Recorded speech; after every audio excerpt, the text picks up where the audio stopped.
Ассаламағалейкум құрметті футбол сүйер қауым. Мессидің арманы орындалды. Аргентина 2022 жылғы әлем чемпионатының ресми түрдегі жеңімпаз атанды. Кеше ғаламат финалды ойынның куәсі болдық. Ойын 3-3 есебімен тең аяқталып, ал пенальти сериясында Месси бастаған құраманың мерейі үстем болды. Сонымен ойыннан соң футболшылар және де басқа да спортшылар не айтты? Сол туралы сөз қозғайтын боламыз. Видеоны бастамастан бұрын өтінішімізді орындап, біздің арнаға тіркелулеріңізді сұраймыз. 40 мың жазылушыға өте аз қалды, сондықтан қолдауларыңыз өте маңызды. Видеоны соңына дейін көруге кеңес беремін, себебі қызық болады. Ендеше бастаймыз. Бұл ойында бізге қатты қиналуға тура келді. Біз ойында бақылауда ұстап тұрған сәтте олар оралды. Өте қиын матч, командамызға шыдап төзу жазылған екен. Біз 3-2 есебімен алда болдық. Сосын олар пенальтиден гол соғып, кейін тағы да гол соғып кете жаздады. Бақытыма орай мен соққыны аяғыммен қайтара алдым. Мен әлем чемпионатында жеңіске жетуді армандадым. Айтатын сөзім жоқ. Пенальти сериясының алдында мен жайбарақат болдым. Мен әрқашанда әріптестеріме байсалдылықты сақтауға кеңес айтамын. Бұл жеңісімді мен отбасыма арнаймын. Мен қарапайым жерден шыққанмын. Ағылшын еліне өте ерте аттандым. Сол себепті де жеңісімді осыған да арнаймын.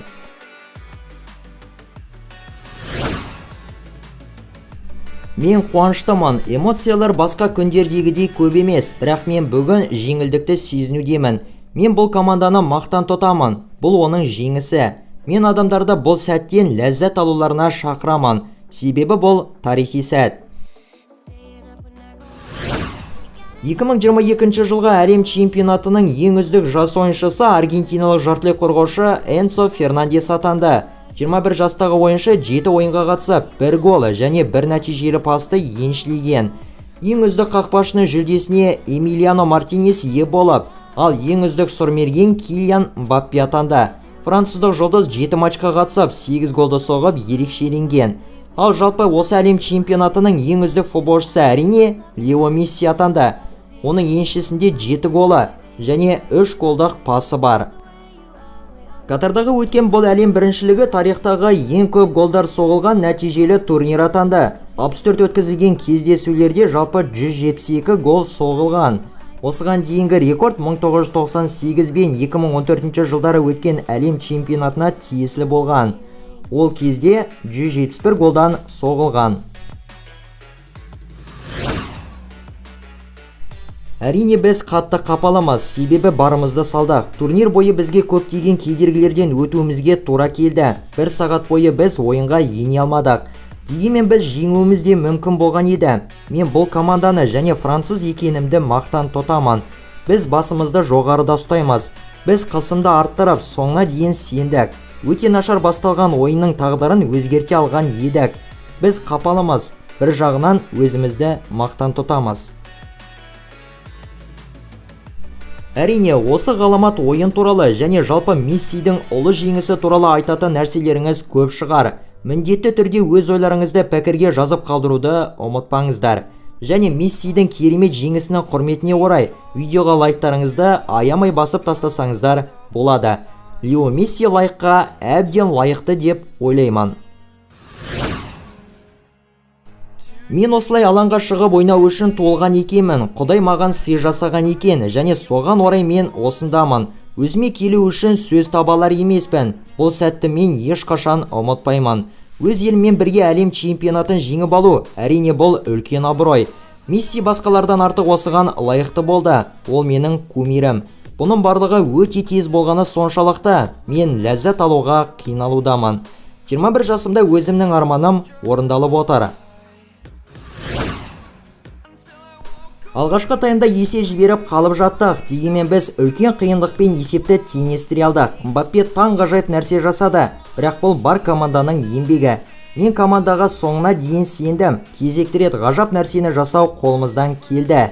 Мбаппе керемет футболшы. Оның жасы небәрі 24-те ғана ғой әлі. Ол бұл чемпионаттың үздік бомбардирі атанды. Финалға шықты. Ал өткен турнирде жеңімпаз болған еді. Маған ол үшін өте өкінішті болды. Мен оны мақтан ететінімді айттым. Спорт деген ол осындай. Кеше Мбаппе барлығымызды таңғажайып ойынымен ерекше таңғалдырды. Ол өз командасын жалғыз өзі алға сүйреп, бақандай 3 голды да соққан еді. Бірақ дегенмен сәттілік Аргентинаның жағында болған екен. Кеше Мбаппенің не жасағанын шағын ғана айтып өтейік. Ол әлем чемпионатының финалдық ойындарында 4 голды соққан тарихтағы ең алғашқы ойыншы атанды. Килианның әлем чемпионатындағы соққан жалпы голдарының саны осымен 12-ге жетіп отыр. Рекордсмен болып табылатын Мирослав Клозенің рекордына жету үшін оған 4-ақ голды соғу қалды. Бұл ойыншы біздің көз алдымызда жасындай жарқырап, тарих жазуда. Ол кеше жеңіске өте лайықты болды, бірақ өкінішке орай сәл ғана жетіспей қалды. Алдағы уақытта су жаңа келешек футболда кімнің басты жұлдыздардың бірі болатыны осымен анық белгілі болған шығар. Көз алдымызда жаңа эра бірте-бірте басталуда. Бұл оңай болмады. Біз салқын қандылықты сақтауға тиіс болдық. Франция құрамасы пенальти сериясы кезінде қателесті және дәлме-дәл менің кезегім келе қалды. Барлық аргентиналықтарды құттықтағым келеді. Қолдау сөзсіз керемет болды және енді бірге тойлаудың нағыз кезі келіп отыр. Өте өкінішті. Егер біз 0-3 есебімен жеңілгенімізде, онда ештеңе айтудың қажеті болмайтын еді. Біз есепті теңестіріп орала алдық. Егер өзің жетіп тұрып және оны қолынан жіберіп алатын болсаң, онда бұл одан сайын жағдайды ауырлатады. Енді бұған көнуден басқа амал жоқ.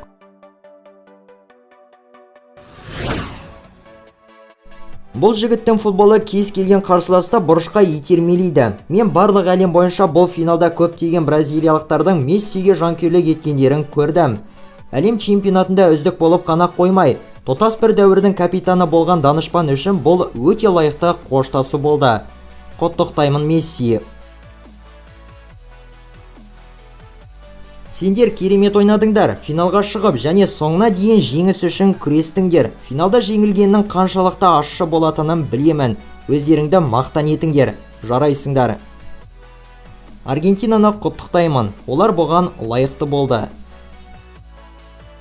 Тарихтағы ең үздік ойын және бұл тарихтағы ең үздік турнир. Аргентинаны құттықтаймын. Катар, осы үшін үлкен рахмет. Біз әлем чемпионымыз. Бұл менің түсіме неше рет кірген еді. Мен осыны қатты қаладым. Әлі де сене алар емеспін. Өзімнің отбасыма үлкен рахмет айтамын. Және мені қолдағандардан барлығына да, бізге сенгендерге де. Мен қатты жеңуді қаладым. Құдай маған осыны жасауға көмектесетінін сезгендеймін. Еңбек барлық командаға тиесілі. Бұл индивидуалды жеке тұрғыдан да жоғары нәрсе. Бұл барлық аргентиналықтардың армандарын орындау үшін жұмсалған күш. Арман орындалды, қолымыздан келді. Осымен Мессидің басты арманы орындалды. Армандар орындалады. Месси қанша рет сәтсіздікке ұшырап сүрінсе де, зор еңбегінің арқасында осы басты жетістігіне қол жеткізіп отыр. Енді Мессидің жеңбеген нәрсесі расында да қалмады. Видеомыздың соңын аңыздың сөздерімен аяқтауды жөн санадық. Мен өзімнің мансабымда әлем чемпионатындағы зор жеңіспен аяқтағым келгені күмәнсіз. Бұдан артық ештеңе сұрай алмаймын. Мен Құдайға маған берген барлық нәрселері үшін алғыс білдіремін. Алдымен Америка кубогын, ал енді міне әлем чемпионатын жеңіп алып отырмыз.